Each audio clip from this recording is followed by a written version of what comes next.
नमस्ते दोस्तों, वीडियो पूरा देखें और अपना नाम हमें कमेंट करें। तो चलिए सुनते हैं आज की कहानी। एक दिन की बात है जब एक काम से मुझे 16 सितंबर को कोलकाता जाना पड़ा। मैंने तत्काल स्लीपर टिकट लिया, ट्रेन से रवाना हो गया। मेरे बैठने के ठीक 3 घंटे बाद एक सलवार सूट पहने हुए गोरी सी लड़की एक बैग लिए हुए मेरी सीट पर एक किनारे बैठ गई। मैं उस समय हाथ में एक मैगजीन पढ़ रहा था। वह लड़की बार बार इधर-उधर देख रही थी और बीच-बीच में मुझे भी देख रही थी। शायद उसे लग रहा था कि कहीं मैं उसे अपनी सीट से उठने के लिए न कह दूं। मैंने मैगजीन रखते हुए पूछा, कहाँ जाना है? लड़की ने जवाब दिया, कोलकाता। फिर उसने पूछा, आप कहाँ तक जाएंगे? मैंने कहा, मुझे भी कोलकाता ही जाना है। और आपकी सीट कहाँ है? उसने थोड़ा झिझकते हुए कहा, मेरे पास जनरल टिकट है।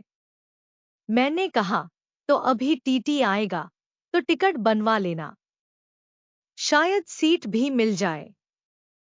लड़की ने कहा, जी ठीक है, मैं बनवा लूंगी, लेकिन तब तक आप हमें बैठने दीजिए। मैंने कहा, कोई बात नहीं, बैठी रहो। कुछ देर बाद टीटी आया। उसने लड़की को स्लीपर का टिकट तो बना दिया, लेकिन कोई सीट नहीं दी।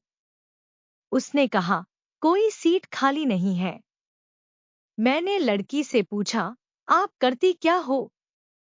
उसने कहा, कुछ नहीं। मैंने कहा, मेरा मतलब पढ़ाई से है। उसने जवाब दिया, जी, मैं 11वीं क्लास में पढ़ती हूँ। मैंने पूछा, और आपके घर में कितने लोग हैं? उसने कहा, मम्मी पापा, भाई बहन सब हैं। थोड़ी देर बाद उसने मोबाइल निकाला, उसमें सिम कार्ड लगाया और किसी से बात करने लगी। उधर से कौन था और क्या बात हुई, यह तो मुझे नहीं पता, लेकिन उसने अपना लोकेशन जरूर दे दिया। मैंने पूछा, पापा से बात कर रही थी स्टेशन से रिसीव करने के लिए? लड़की ने कहा, नहीं, पापा तो गांव में हैं। मैंने कहा, फिर भैया रहे होंगे। लड़की ने जवाब दिया, नहीं, वो मेरे वो थे। मैंने पूछा, ओ थे मतलब? मुझे तो नहीं लगता कि आपकी शादी हो चुकी है। लड़की मुस्कुराते हुए बोली, जी, अभी तो नहीं हुई है, लेकिन 2-3 दिन में हो जाएगी। मैंने कहा, ओ अब समझा, इसका मतलब प्रेम विवाह करने वाली हो। लड़की ने जवाब दिया, जी, और मुस्कुराने लगी। मैंने पूछा, लड़का क्या करता है? लड़की बोली, कोलकाता में नौकरी करता है और कह रहा है कि मुझे भी नौकरी दिला देगा, फिर हम दोनों मौज से रहेंगे। मैंने कहा, काफी स्मार्ट लड़का होगा। लड़की ने कहा, जी, बहुत स्मार्ट है और बहुत अच्छे स्वभाव का है। मैंने कहा, मैंने भी प्रेम विवाह किया है। लड़की ने उत्सुकता से पूछा, आप भी भागकर शादी किए थे? मैंने कहा, नहीं, जिस लड़की को मैं पसंद करता था वह भी मुझसे भागकर शादी करने को कह रही थी।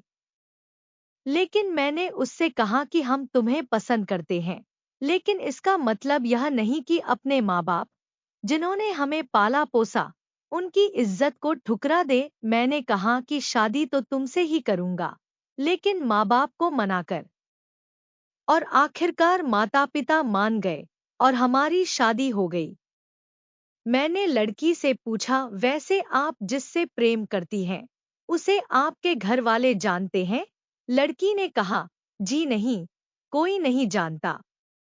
मैंने पूछा, आपने उसका घर देखा है और उसके घर वाले आपको जानते हैं? लड़की ने जवाब दिया, नहीं। मैंने कहा, फ्रॉड, तुम्हारे साथ फ्रॉड होने वाला है। लड़की ने कहा, नहीं, वह ऐसा वैसा लड़का नहीं है, वह मुझसे बहुत प्यार करता है। मैंने कहा, जो प्यार करता है वह जताने की कोशिश नहीं करता, और तुम्हारे धन या सुंदरता से प्रेम करने वाला असली प्रेमी नहीं हो सकता। लड़की बोली, नहीं, वह ऐसा नहीं कर सकता। मैंने कहा, ठीक है, लेकिन मैं तुम्हें एक तरीका बताता हूँ। क्या तुम उसकी परीक्षा लेना चाहोगी? लड़की ने पूछा, कैसे? मैंने कहा, उसे फोन करो और कहो कि मेरे मम्मी पापा मान गए हैं और शादी के लिए तैयार हैं। वे कोलकाता आ रहे हैं और उसके माता पिता को भी बुलाने के लिए कहो। लड़की ने वैसा ही किया। लड़के ने उसकी बातें सुनकर गुस्से में आकर कहा, तुम मुझे बेवकूफ बना रही हो। तेरी जैसी कई लड़कियां आईं और चली गईं। फिर उसने फोन काट दिया। लड़की ने दोबारा फोन किया, लेकिन फोन स्विच ऑफ हो चुका था। मैंने कहा, अब उसका फोन कभी नहीं लगेगा। ऐसे लड़के अलग अलग लड़कियों के लिए अलग अलग सिम कार्ड का उपयोग करते हैं। लड़की रोने लगी। मैंने कहा, रोने से कुछ नहीं होगा। अभी कुछ नहीं बिगड़ा है। अपने घर फोन करो और सब सच बता दो। लड़की ने अपने पापा को फोन किया।